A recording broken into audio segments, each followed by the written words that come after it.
Okay hi good afternoon. இப்போ பார்த்தீங்கன்னா மாங்காய் பறிக்க போகிறோம். இந்த ஊர் மாங்காவோட ஸ்பெஷல் என்ன பார்த்தீங்கன்னா, மழை பட்டுடுச்சுன்னா அப்பட மாங்காய் பார்த்தீங்கன்னா கெட்டு போயிடும். அதே மாதிரி கீழே விழுந்த மாங்காய் எடுத்தும் சாப்பிட முடியாது, ஏன்னா அதுலேயுமே புழு இருக்கும். நல்ல மாங்காய் இல்லைன்னா அந்த மரத்துலேருந்து மாங்காவே கொழுது போயிடும். அப்போ இவங்க எப்படி பறிப்பாங்கன்னா, ஒருத்தவங்க பார்த்தீங்கன்னா கொக்கையிலேருந்து, அதாவது தொரடைன்னு சொல்லுவோம் இல்லையா, தொரடை யூஸ் பண்ணி பறிச்சுட்டு இனியொருத்தவங்க கீழே சாக்கால பிடிப்பாங்க. இப்போ வந்து நியூ டெக்னிக் தான், இந்த வலை மாதிரி வச்சுருக்காங்க. இங்கே ஒரு ஷார்ப்பு பிளேடு இருக்கும். ஸோ மாங்காவை ஃபோக்கஸ் பண்ணி இப்படி பறித்து எடுத்துகிட்டு இப்படி நம்ம கீழே வச்சுப்போம் மாங்காவை.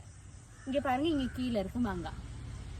ஓகே, இதை வந்து நம்ம சேவ் பண்ணிவிட்டு இப்போ நம்ம மாங்காவை பறிக்க போகலாம்.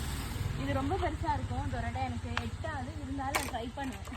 கீழே இருக்கிறது என்னோடய ஹஸ்பண்ட் பறிச்சுட்டாருன்னு நினைக்கிறேன், மேலே இருக்கிறத பறிக்கலாம். எனக்காக என் ஹைட்டில் நிற்கிது போல் பறிக்கிறதுக்கு. இந்த பாருங்க, இது எப்படி பட்டாச்சா?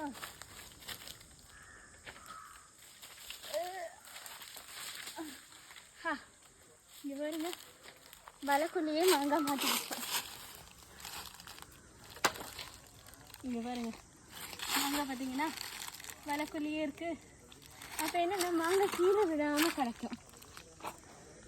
மாங்காய்க்கும் சேதாரம் இல்லை, நம்மளுக்கும் சேதாரம் இல்லை. இங்கே ஒரு பிளேட் இருக்கும், அதுதான் கட் பண்ணும். ஓகே, நெக்ஸ்ட் ஷார்ட்னஸ் பார்க்கலாம். பாய்.